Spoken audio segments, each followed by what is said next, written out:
Today I want to talk about taking it slower and being more intentional. As you guys know, I had gotten very sick, and then as I've been healing from this, what occurred to me quite intensely is the fact that even as conscious as I am, that for the most part in my life, I haven't made a whole lot of choices, I guess you could say with intention, maybe? That I haven't done things in a way where necessarily I thought about them first and then did the thing.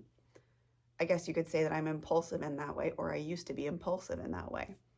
And what I've realized and recognized a desire to change is that exactly.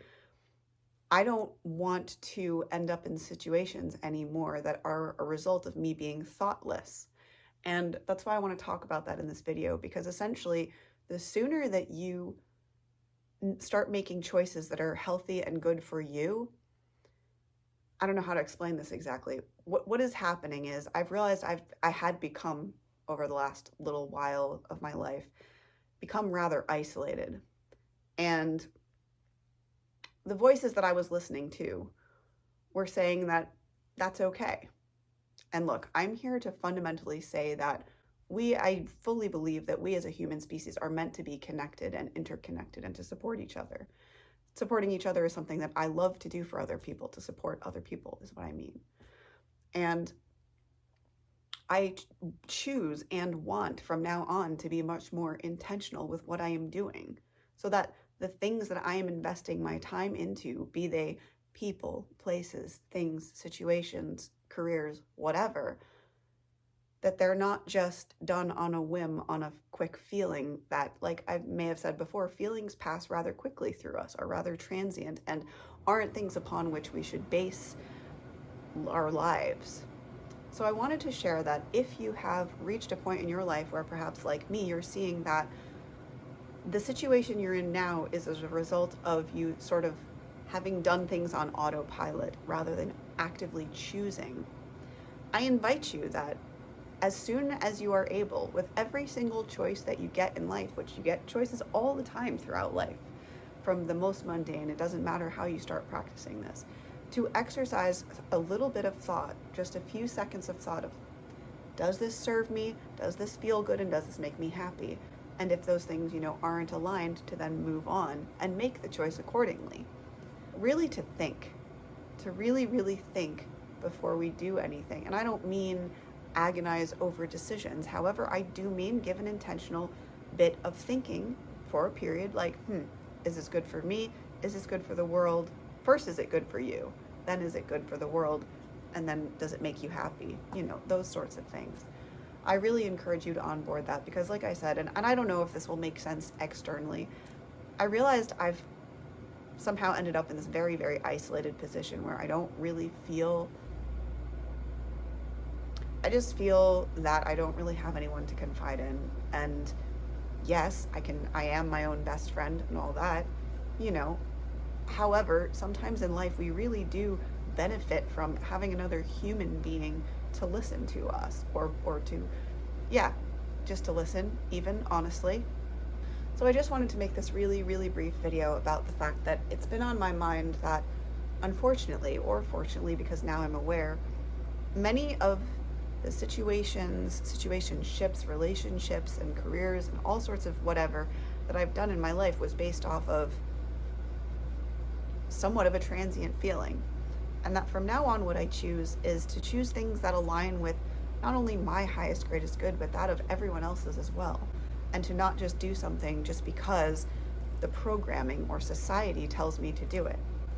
And that is hard for me sometimes, because a lot of that programming, I'm still working myself out of a lot of the very intense societal programming that is there. You go to school, you get a job, you do this, you go white picket fence, house, dog, kids, And I'm not knocking that. If for anyone whose dream that is, in fact, it is even to some degree my own. However, is that fully authentically me? I don't know. We'll see.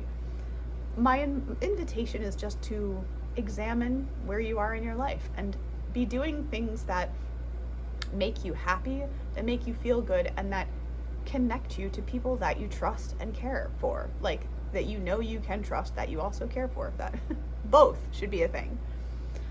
And to not allow anyone, even if that's yourself, to convince you that people aren't valuable. Other people, having other people and having support is so valuable and precious, and it's something which I've had at varying points in my life and currently feel like I don't really have much of a support system. So I come here, to this family for the support. So I'm very grateful for all of you, and I just invite you to lovingly look at your lives and choose the best path for you always, first and foremost, because that won't let you down. And understand that for better and worse, no matter who it is that might be encouraging you to isolate, isolation is not something humans are meant to endure for long at all. In fact, it's not our natural state. It's not our state of joy. So I really invite you to connect to those that you align with, and to find people that you know you can really trust and connect with, so that you have a few of those trusted comrades, colleagues, what do you call them? I don't even know. People that you trust and love, they are valuable to have them. It's not like, oh, there's no value in other folks. Anyone saying that is probably coming from a very unfortunate and sad place, where they maybe didn't get to experience trustworthy relationships, or perhaps not loving relationships. Perhaps all they've known is abusive relationships. So at any rate, I invite you to examine all the aspects of your life, your health, your wealth, your relationships, all of it, and to see, am I doing this because I want to do this, or because the programming is telling me that I need to do this, or some other voice of scarcity or fear in my head is telling me to do this? So share any comments below if you have any thoughts about this that you'd like to share. And other than that, if you know anyone this would help to support, please do share the video with them, as that helps me out. Subscribe, as that greatly helps me out as a content creator to get the message out there to those who need to hear it. And last but not least, if you, my beautiful spirit soul, need any support or coaching, please don't hesitate to reach out at this email address, where it would be my greatest pleasure to help you in whatever way I can. Have a beautiful and a blessed rest of your day or night. Namaste, much love, and stay healthy. Bye. If you know anyone, but like, you go to school, you get a job, you do this, you go white picket fence, house, dog, kids, I fully believe that we as a human species are meant to be connected and interconnected, and to support each other. Comrades, colleagues, what do you call them? Does this serve me? Does this feel good? And does this make me happy? Choose things that align with not only my highest, greatest good, but that of everyone else's as well.